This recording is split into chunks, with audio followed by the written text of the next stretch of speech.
कराची में पानी का निज़ाम जो ख़राब है और माफिया सरगर्म है। वाटर बोर्ड जैसे इदारे के पास ना कोई मजिस्ट्रेट है ना कोई फोर्स है, इसके बगैर कोई ऑपरेशन कामयाब नहीं हो सकता। और दूसरा सवाल ये है कि अब बिलावल भुट्टो जरदारी को लाइन के ज़रिए पानी कब तक मैसर होगा। अरे देखिए, मैं भी शाहिद भाई तैयारी करके बोलता हूँ, तैयारी करके आता हूँ। मैं यहाँ आने से पहले पूरी कानून साजी कराई है, नया कानून पढ़े माशाल्लाह। अब वाटर एंड सीवरेज बोर्ड की अपनी अदालत होगी, अपना थाना भी होगा, ताकि सारी चीज़ें हो सकें। अब जब हम काम करने की कोशिश करें, मैं सिर्फ ये कहता हूँ रोड़े कोई ना अटके। और आपको पता है रोड़े कौन कौन अटकाते हैं?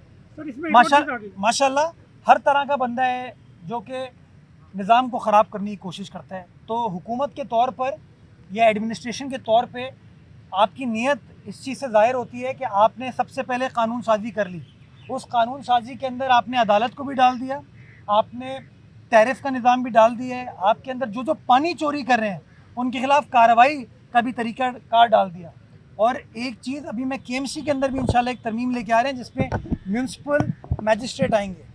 जैसे आपके प्राइस कंट्रोल मैजिस्ट्रेट होते हैं ना, उसी तरह हम इंस्पेक्टर्स वहाँ पे अपॉइंट करेंगे, ताकि जो आपकी डेली बेसिस पे प्रॉब्लम होती है ना, उसकी कार्रवाई केएमसी खुद करे। ऐसे माजी में एक ज़माने में की जाती थी, क्योंकि जो मामला अदालत जाता है वो आपको पता है उसके साथ फिर क्या होता है। तो हम चाहते हैं कि जो म्यूनसिपल मामले हैं, जो गली मोहल्लों के मामलात हैं, इसको इंतज़ामी एतबार से कानून के मुताबिक इंशाल्लाह हल किया जाए। पहला चैलेंज ही हमारा ये है कि अगर बारिश कल परसों से होती है तो किस तरीके से हमारी डिप्लॉयमेंट प्लान है, किस तरीके से हम अपनी मशीनरी को, पंप्स को डिप्लॉय करें, और कैसे एक अच्छी coordination Karachi water and sewerage board की, केएमसी की और तमाम टाउन्स की हो सकती है। तो इंशाल्लाह कोशिश करूँगा कि इस इदारे को मेरिट के ऊपर शफाफ तरीके से, फेयर तरीके से चलाया जा सके। तमाम सियासी जमातों को, तमाम इलेक्टेड नुमाइंदों को जो टाउन के आए हैं, उन सब के साथ बैठकर संजीदगी के साथ वो प्लान चॉक आउट करना चाहूँगा जिसमें हम आवाम की खिदमत कर सकें, आवाम के मसाइल को हल कर सकें।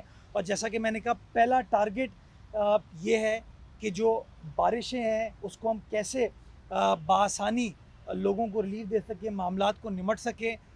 दूसरा टारगेट है कि सेवरेज के निज़ाम को कैसे बेहतर बना सकें। तीसरा टारगेट है कि पानी की सप्लाई को कैसे बढ़ा सकेंगे। शहर के अंदर जो अभी तकरीबन 550 मिलियन गैलन पानी यौमिया में मिलता है, वो नाकाफ़ी है कराची शहर के लिए। हमें मज़ीद एवेन्यूज़ ढूंढने की ज़रूरत है, मज़ीद और अपॉर्चुनिटीज़ के ऊपर काम करने की ज़रूरत है। तो कुछ चीज़ों के ऊपर काम किया जा रहा है। इंशाल्लाह इंतज़ामिया के साथ बैठ के तमाम चीज़ों को चॉक आउट करके आपके साथ बैठूँगा। लेकिन जब तक वो लॉन्ग टर्म टारगेट मीट नहीं होता, मैं समझता हूँ एक जायज़ मुतालबा जो मैं एज शहरी करना चाहूँगा वाटर बोर्ड इंतज़ामिया से, जिसके लिए मैं मीडिया की भी मदद चाहूँगा कि शहर के अंदर मुनसिफाना अंदाज से पानी की डिस्ट्रीब्यूशन हो। आपको मुख्तलिफ नालों के अंदर रुकावटें नज़र आती थी और सीवरेज लाइंस के अंदर भी रुकावटें नज़र आती थी। अभी पिछले दिनों मैंने जो नाला आपका नागन चौरंगी से गुजर रहा है, उसमें इतने बड़े बड़े जो पत्थर थे ना, वो निकाले, जो प्लिंथ वाले पत्थर होते हैं ना, वो निकाले। वो खुद तो नहीं गिरे होंगे उसके अंदर, वो किसी ने गिराए होंगे। तो यार मैं तो नहीं गिराऊंगा उसको आके, क्योंकि आखिर में मलबा भी मुझे ही साफ़ करना है। मैं पिछले दिनों ईद की छुट्टियों में गया शाह फैसल डिस्ट्रिक्ट कोरंगी, शाह फैसल टाउन। वहाँ से बाकायदा बोरियाँ, जैकेटें, तकिए हमने निकाले, वो सेवरेज लाइन से निकले। कल न्यू कराची में सेवरेज लाइन से सामान निकला।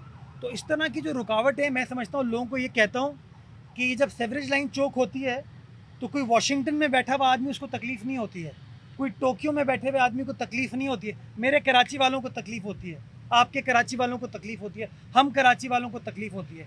और इस कराची के निज़ाम को बेहतर करने के लिए कोई शख्स यूरोप से नहीं आएगा, कोई अफ्रीका से नहीं आएगा, कोई दुबई से नहीं आएगा, ये हमें ही कोई ठीक करना है।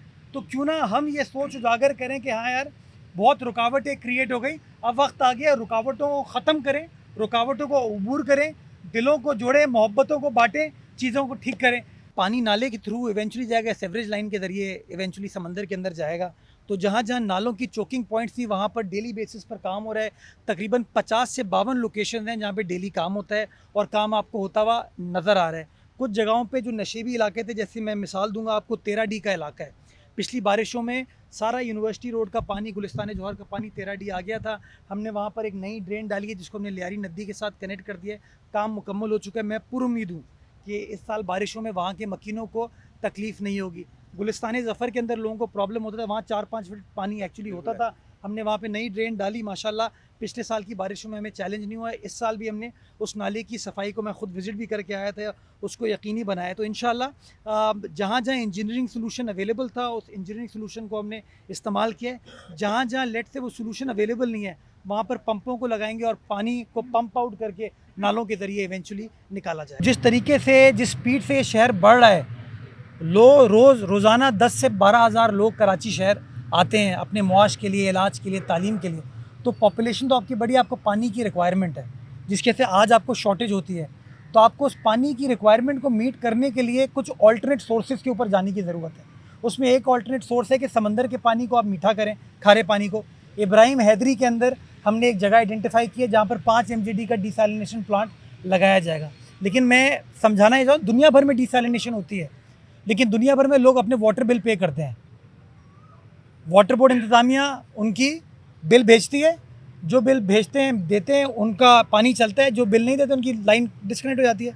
हमारे मुल्क में मैं आज आपको बताऊं, वाटर बोर्ड के वाजिबात 50 अरब रुपए के हैं इस वक्त। 38 अरब एक, 12 अरब एक, 50 अरब। तो हम कहते हैं राइट है हमारा पानी लेना, बिल्कुल सही है, बट राइट के साथ एक ड्यूटी भी होती है, जिम्मेदारी भी होती है कि यार लोग बिल्स पे करें। तो हम डिसैलिनेशन के ऊपर काम करें, लेकिन अगेन उसके लिए सोच ये उजागर होने की ज़रूरत है कि उसको कामयाब बनाने के लिए हमें लोगों की ये जहन साजी करनी होगी कि उसकी एक कॉस्ट है। उसी तरीके से हब डैम से एक नई लाइन लेके आएंगे।